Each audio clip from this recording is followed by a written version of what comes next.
Assalamualaikum warahmatullahi wabarakatuh. Perkenalkan, nama saya Arif Farhan Lubis. Saya merupakan mahasiswa dari Universitas Telkom Bandung.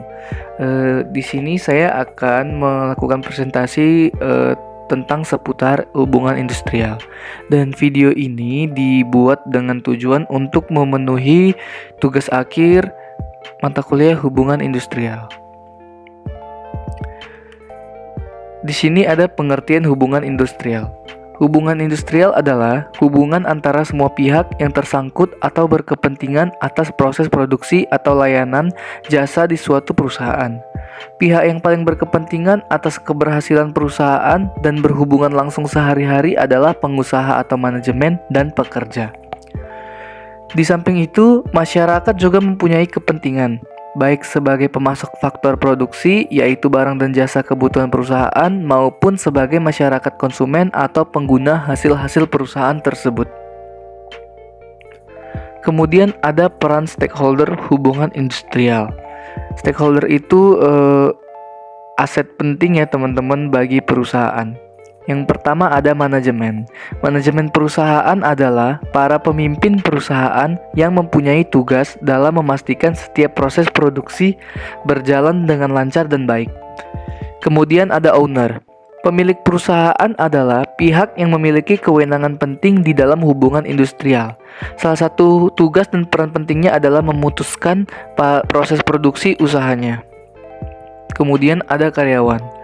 Aset penting dalam perusahaan saat melakukan proses produksi barang ataupun jasa, karena suatu kegiatan proses produksi tidak akan berjalan bila tanpa adanya kehadiran karyawan. Kemudian ada pemasok. Supplier atau pemasok memiliki tugas dan tanggung jawab dalam memasok bahan baku produksi barang. Pemasok adalah salah satu contoh pihak luar atau eksternal yang ada di dalam hubungan industrial. Kemudian apa pentingnya hubungan industrial? Hubungan industrial yang harmonis, sistem hubungan antara pihak-pihak dalam proses produksi baik oleh pengusaha, karyawan, dan pemerintah merupakan salah satu faktor penting untuk meningkatkan kondisi kerja, kualitas, produktivitas, dan daya saing. Sedangkan untuk karyawan, hal ini merupakan syarat penting untuk meningkatkan kontribusi mereka dalam proses produksi dan mencapai kualitas kehidupan kerja yang lebih baik. Hanya dalam hubungan industrial yang harmonis, pengusaha dan karyawan dapat bekerja sama dalam kemitraan. Fokus pada mempertahankan loyalitas pelanggan, memaksimalkan nilai tambah, dan mempertahankan daya saing perusahaan di pasar global. Kemudian ada prinsip hubungan industrial. Untuk perusahaan, tentunya menjadi tantangan sendiri bila ingin menjalankan hubungan industrial dengan berbagai pihak. Untuk itu, terdapat beberapa prinsip yang harus dijadikan sebagai bahan pertimbangan dalam menjaga hubungan baik ini dan untuk melancarkan kegiatan bisnis. Nah, prinsip hubungan industrial adalah sebagai berikut. Yang pertama, lebih mengutamakan kepentingan bersama dengan berbagai pihak yang terlibat. Kemudian, hubungan yang terjalin pada setiap pihak harus bisa dilakukan tanpa merugikan pihak manapun.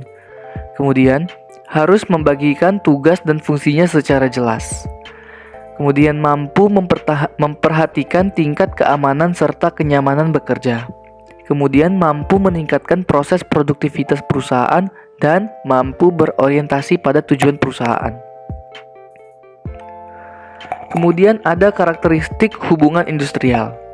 Jika berbagai ketentuan bisa dipenuhi dengan baik, maka hubungan industrial bisa dilakukan dengan lancar. Syarat ini menjadi pertimbangan yang harus diperhatikan oleh setiap pihak dan prinsip di dalam hubungan tersebut. Hal tersebut harus dilakukan agar pihak perusahaan bisa tetap memastikan hubungan industrial bisa berjalan lebih lancar, sehingga tujuan keberlangsungan pada proses produksi bisa terjadi. Beberapa karakteristik terjadinya hubungan industrial adalah sebagai berikut. Yang pertama, terdapat pekerja ataupun karyawan yang dipekerjakan oleh pihak perusahaan. Kemudian, pihak perusahaan mempunyai manajemen dan juga pemilik yang memperkerjakan para karyawan serta mampu menjamin hak dan kewajiban mereka. Kemudian, terdapat suatu tempat untuk berbagai pihak tersebut dalam menyampaikan pendapatnya. Kemudian, terjalinnya bentuk kerjasama antar pihak yang terkait dan terdapat peraturan yang mengatur seluruh stakeholder yang berhubungan dengan pemenuhan hak dan kewajiban mereka. Kemudian perselisihan seperti apa yang biasa terjadi dalam hubungan industrial? Yang pertama biasanya adalah perselisihan hak. Salah satu faktor terjadinya perselisihan hak adalah karena salah satu pihak tidak merasa haknya terpenuhi. Hal ini umumnya dimulai dari adanya kesepakatan pelanggaran terkait peran dan juga tanggung jawabnya. Pihak yang merasa dirugikan biasanya akan melakukan banding atas keputusan tersebut. Kemudian ada perselisihan kepentingan. Perselisihan kepentingan ini mencakup banyak sekali hal, seperti keputusan hak dan kewajiban dari setiap stakeholder. Perselisihan ini biasanya terjadi dalam suatu kasus tertentu yang berhubungan dengan pengambilan keputusan, seperti pemberian upah makan, upah gaji, serta biaya reimburse transportasi kendaraan. Dan yang terakhir ada perselisihan antar wadah pihak. Perusahaan besar pasti akan menghadapi permasalahan berat ini. Para pekerja bersama serikat pekerja serta perusahaan akan terlibat dengan berbagai macam masalah, seperti ketidaktahuan pihak manajemen perusahaan pada pekerja dan stakeholder lainnya. Terus ini ada beberapa cara menyelesaikan perselisihan yang terjadi. Yang pertama, melakukan mediasi. Seluruh pihak yang terlibat dalam konflik tersebut harus melakukan mediasi dengan pihak lain. Proses mediasi ini umumnya bisa diselesaikan secara musyawarah atau kekeluargaan.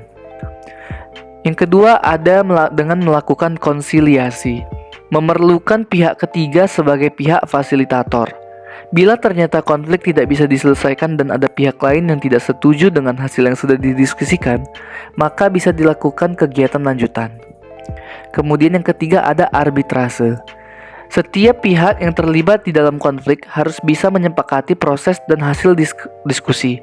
Pihak arbiter akan langsung menyelesaikan konflik dengan bentuk yang saling mengikat setiap pihak yang berselisih.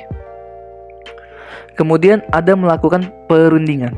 Setiap pihak yang bersalah akan lebih dulu menyepakati kegiatan perundingan bipatrit sebelum akhirnya menyetujui perundingan secara tripatrit. Nah, dari penjelasan tersebut dapat disimpulkan kalau hubungan industrial adalah suatu hubungan yang terjadi dan juga dilakukan oleh seluruh stakeholder di dalam proses produksi barang atau jasa sesuai dengan tugasnya. Para stakeholder yang terlibat di dalam adalah pemilik perusahaan, manajemen perusahaan, karyawan, pemasok, konsumen, pemerintah setempat, dan berbagai pihak lainnya. Namun dalam melakukan hubungan industrial, setiap perusahaan pasti akan menghadapi berbagai konflik yang berhubungan dengan hak dan kepentingan. Untuk itu, pihak perusahaan harus melakukan berbagai cara untuk menyelesaikannya, seperti dengan melakukan mediasi, konsiliasi, arbitrase, atau perundingan. Agar mampu bisa menangani konflik yang terjadi pada hubungan industrial dari suatu kegiatan produksi atau barang, maka perusahaan harus melakukan banyak hal, seperti melihat laporan keuangan, catatan finansial bisnis, dan sebagainya. Berikut penjelasan singkat mengenai hubungan industrial. Terima kasih dan mohon maaf jika ada kesalahan.